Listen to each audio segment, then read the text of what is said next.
साथियों, आज दुनिया का सबसे सस्ता डेटा भारत में है।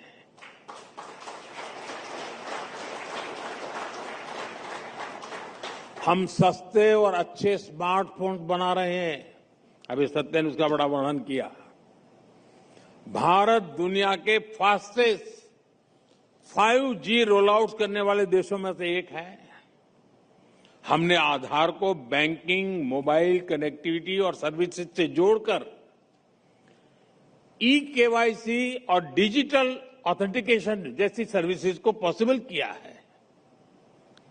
आज आपको अगर बैंक अकाउंट खोलना है तो उसके लिए बैंक जाने तक की जरूरत नहीं है। सरकार ने बैंक को ही आपके पास पहुंचा दिया है। आज चाहे कोई बिल जमा करना हो, कोई टिकट करानी हो, किसी सरकारी दफ्तर में जाने की जरूरत नहीं पड़ती। ये सारा काम ऑनलाइन हो जाता है।